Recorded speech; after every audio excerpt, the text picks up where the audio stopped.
Powered by the Montana Television Network. This is the 5:30 News on Q2, Montana's news leader. Good evening and thanks for joining us tonight. I'm Jay Cohn. And I'm Jeanelle Slade. A little good news for residents living along the Yellowstone River here in Billings, but not the same for those living west and east of the Magic City. Here in Yellowstone County, the rain delay this weekend turns out to be a blessing in disguise. But Livingston and Miles City residents still in the danger zone as temperatures now heat up across the region.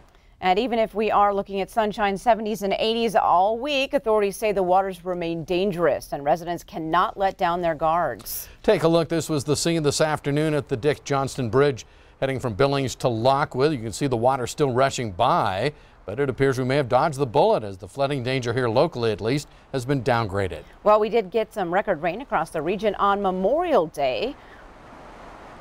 Sunday's lack of rain may be just what we needed. Now, flooding concerns remain for areas along the Clarks Fork River near Fromberg and also for the Musselshell River, but things are looking up compared to this time a week ago. And we're joined now by our chief forecaster, Bob McGuire, for a little more about that good news. Bob, we've been downgraded out of the flood zone here in Billings anyway. They canceled a flood warning this afternoon. The river had gone from 13.5 down to 13 feet, and it's still dropping. That's good news. Let me show you. Here's your threat board right here. You'll notice there's nothing on the Yellowstone River in Billings, but we do have a Yellowstone River flood warning at Miles City, and as you see here, it is forecast to get just barely above flood stage on Wednesday. Meanwhile, you can see the Tongue River at Bernie. That is expected to get higher as well by Wednesday, expected to get about a foot above flood stage there. A lot of rain still in that area. Clarks Fork of the Yellowstone at Edgar, that's expected to continue to climb up to about 9.4 feet later tonight and again tomorrow. And you'll notice Yellowstone River at Livingston, that's expected to get right back up to flood stage. And one other place, you can see the Musselshell River at basically Shawmut and Lavina. They're still above flood stage, but it has crested, and now those rivers are starting to go down a little bit. We'll have the rest of your week's forecast in a few more minutes.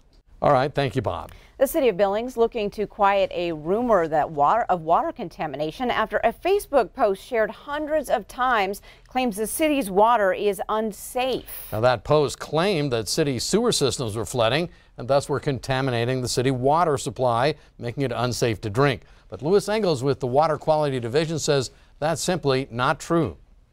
In no way, shape, or form would we ever mix sewer water with our drinking water. They're completely separate systems.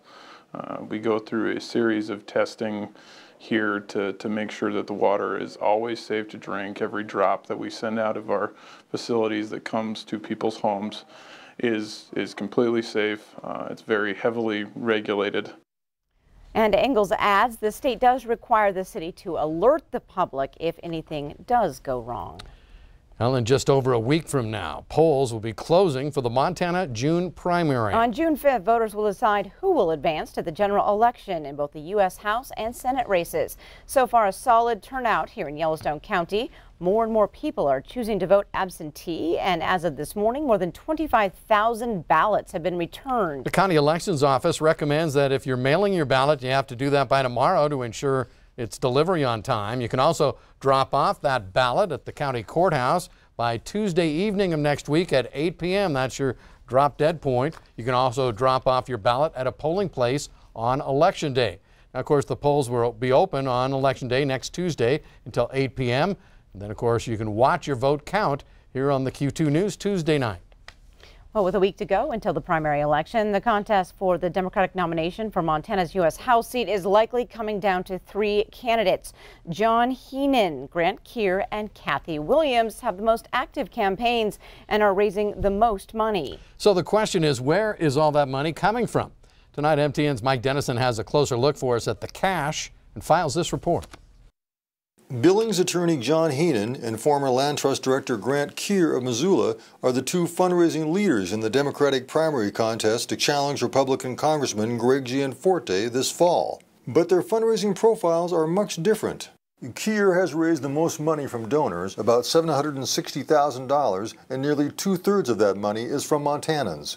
A huge chunk is from his hometown of Missoula, at least $240,000.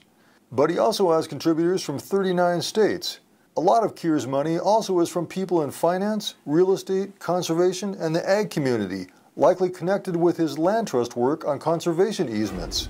Heenan has raised nearly $600,000 and put another $225,000 of his own money into the campaign. Nearly 3/4 of his donated funds are from Montanans, with a good mix from all the state's major cities, including at least $128,000 from his hometown of Billings. Heenan says he's emphasized reaching out to and meeting everyday Montanans and has more than 6,000 individual donors. However, nearly half of his donor money, at least $267,000, has come from fellow attorneys. Former state lawmaker Kathleen Williams of Bozeman had raised $284,000 as of 2 weeks ago, with about 85% of her money coming from Montanans. About 1/4 of her money is from the Bozeman area, and her contributors include farmers, ranchers, actors and artists, and many retirees. The Williams campaign says her fundraising has actually picked up more in the last 2 months.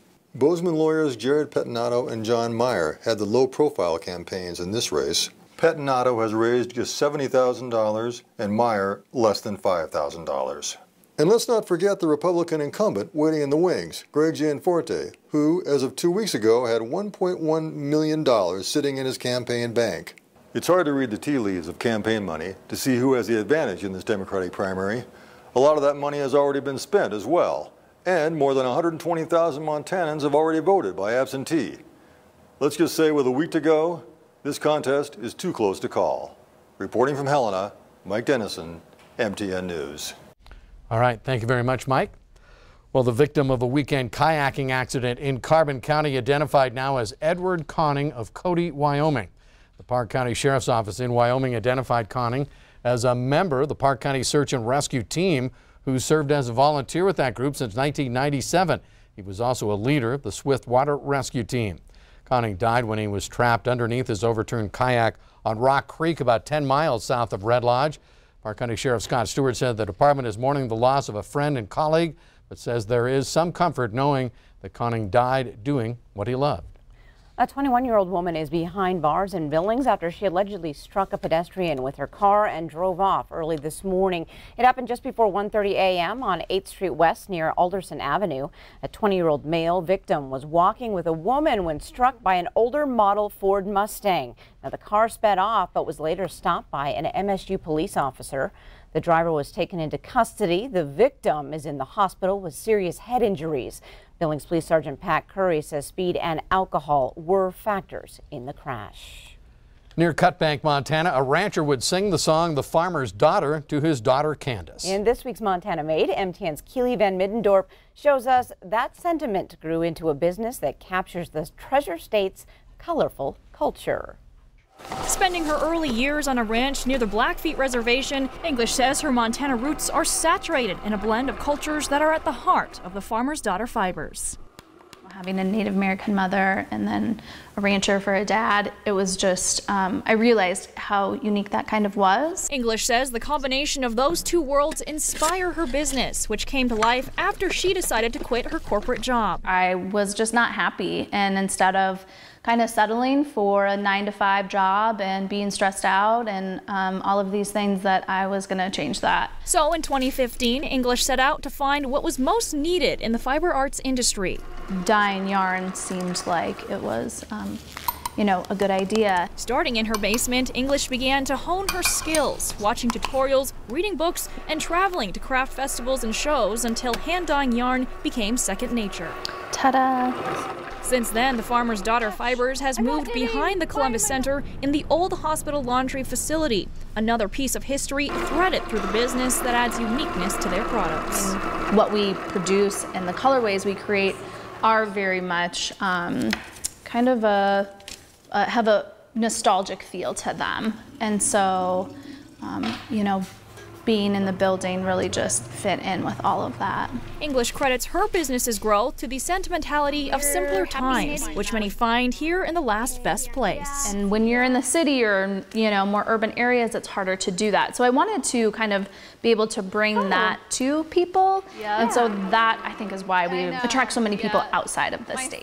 While many think of the Treasure State as a place of the past, English says Montana is full of culture, something she is proud to share wherever her yarn is shipped. Oh, I think that it's so amazing to see our stuff, you know, from Montana, inspired by Montana, out there in the world, because it really is a little piece of us, you know, and our culture mostly here. In Great Falls, Keely Van Middendorp, MTN News. Thank you, Keely. Well, the entrepreneurial spirit alive and well there. What a cool story. Coming up next on tonight's 5:30 News, it's a heated debate over where SPF stops working, and more means less. Find out why. And coming up in sports, Scott has a high-energy tribute to Q2's latest state champions, our athletes of the week.